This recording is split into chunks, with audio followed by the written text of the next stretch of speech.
Mirë ndoqëm edhe foltoren e radhës së Partisë Demokratike u përmbyll me fjalën e liderit të Partisë Demokratike Berisha, teksa diskutuan edhe deputet më herët e nisi në fakt Klevis Balliu, i cili akuzoi kryeministrin Rama sipas tij si krye hajdut, duke theksuar nga ana e tij se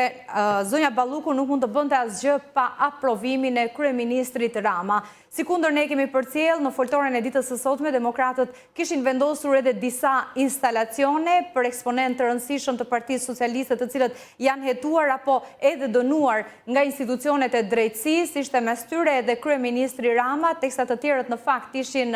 me veshje si të burgosur, për kryeministrin Rama nuk kishin bërë një veshje të tillë. Ishte kjo mënyra që demokratët të zgjodhën në foltoren e radhës, tashmë me një podium të improvizuar të çdo të hëne përpara kryeministrisë, e kanë cilësuar si një takim apo një platformë komunikimi me elektoratin, duke akuzuar mazhorancën se nuk i jep hapësirën e nevojshme për të diskutuar në kuvent. Seanca e radhës do të jetë nesër në kuvent, ndërkohë që në këtë momente ne po shohim, do të shohim edhe në pamje, janë duke u larguar mbështetësit e Partisë Demokratike që u bashkuan edhe sot aktivitetit. Do të shkojmë në lidhje me kolegen Gerola Hate, e cila e ka ndjekur nga afër. Në fakt u ra në sy që Saliani, pas takimit të para pak ditëve shumë të diskutuar, ishte sot në këtë protestë, por a ishin dhe të tjerët? Gerola, përshëndetje sërish.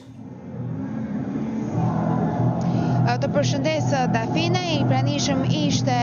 Ervin Saliani në protestën e sotme, po ashtu edhe zoti Ilir Ali Mehmeti dhe demokratë të tjerë, të cilët para pak ditësh zhvilluan një takim në ambiente private për të bërë një analizë të brendshme dhe për ta kthyer Partinë Demokratike në atë nën fituese, duke u bazuar pikërisht tek meritokracia. Sipas burimeve, pritet që zoti Ervin Saliani të fillojë një tur dëgjesash ditën e mërkurë nga Durrësi, gjë që do të vijojë edhe në qytete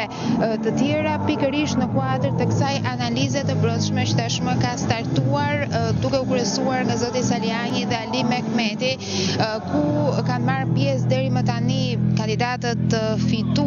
kandidatët më të votuar të listave të hapura dhe të primareve, megjithatë tashmë do të ketë dëgjesa me strukturat e Partisë Demokratike për të pasur kështu një reflektim dhe një analizë të brendshme. Po ashtu, sipas informacioneve, edhe kryetari i Partisë Demokratike Sali Berisha nesër pasdite do të ketë po ashtu takime me strukturat në njësinë numër 9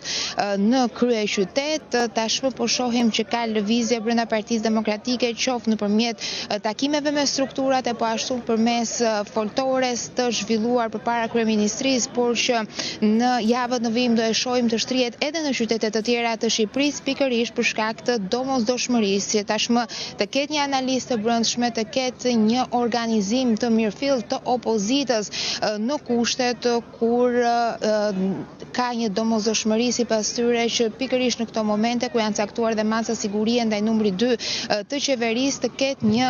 tronditje ndaj kabinetit qeveritar dhe të rrëzohet kryeministri Rama. Është ky objektivi final, qoftë i Berishës e po ashtu edhe i lëvizjes së re që ka filluar brenda Partisë Demokratike, kryesuar nga Ervin Saliani, dhe do të shihet në ditët në vijim se ku do të çojnë pikërisht këto takime me strukturat e bazës së Partisë Demokratike. Geriola, është e qartë që është një lëvizje e re Salianit, Ali Mehmetit edhe demokratëve të tjerë, apo në fakt mund të kenë marrë bekimin e zotit Berisha? Pikërisht një prej demokratëve pjesë e këtij takimi është deputeti i qarkut të Dibrës Xhemal Gjungshi, është emëruar si këshilltar i zotit Berisha për sigurinë kombëtare.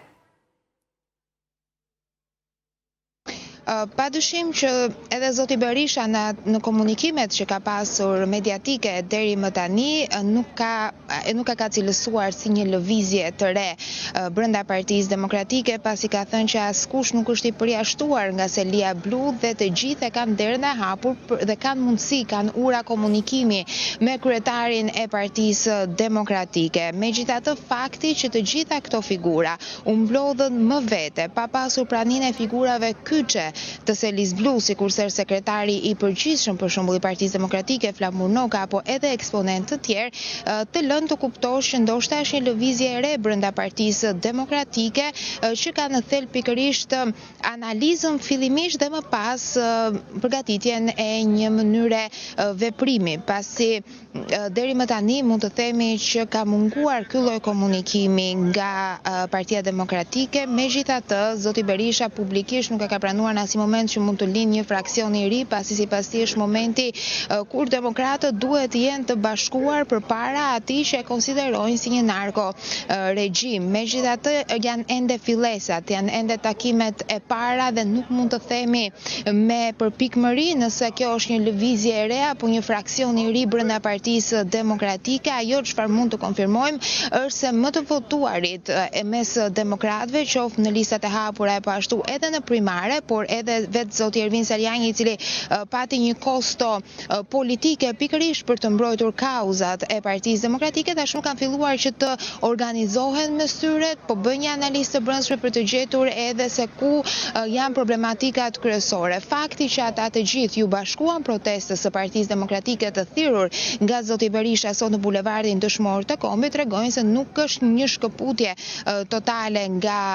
Partia Demokratike apo një fraksion i ri, por po shihet kjo mënyrë për të bërë një analizë ndoshta të situatës edhe për të ardhur me një sugjerim se si mund të shkojë Partia Demokratike drejt fitores, dhe padyshim që ata të cilët e kanë treguar veten në bazë duke marrë edhe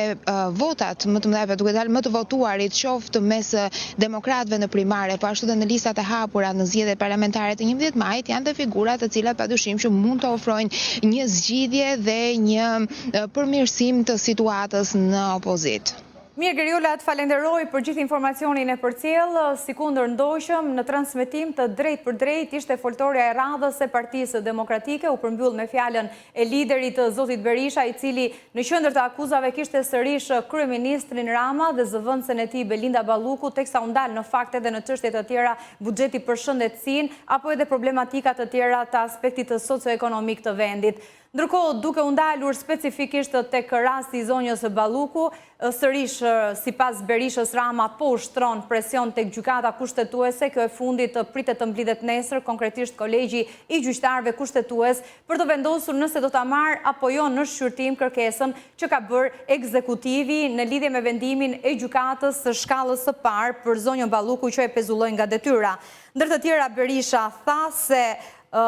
deklaroi se nuk do t'i ndahen Ramës derisa ta largojnë atë nga pushteti. Ndërsa siç ne përcollëm, nisje kjo foltore edhe me fjalën e deputetit të Partisë Demokratike Klevis Balliu. Sipas tij, Balluku nuk mund të bënte asnjë nga projektet pa miratimin e kryeministrit Rama. Sipas Balliut, asnjë ministër, deputet apo eksponent i Partisë Socialiste i lidhur me krimin nuk mund të shkonte pa miratimin e kryeministrit Rama. Ndërkohë edhe deputeti Kaso ka deklaruar sot se Rama është shefi atyre që janë nën hetim apo pas hekurave, duke u referuar kështu edhe instalacioneve që demokratët kishin vendosur në këtë lëvizje të tyre të radhës. Është kjo një betejë vendimtare, si kundër tha Berisha, ndërkohë që folën gjatë ditës së sotme edhe deputetë të tjerë siç ishte Manjola Luku e zonës e qarkut të Durrësit, apo edhe qytetar, ish naftëtar të cilët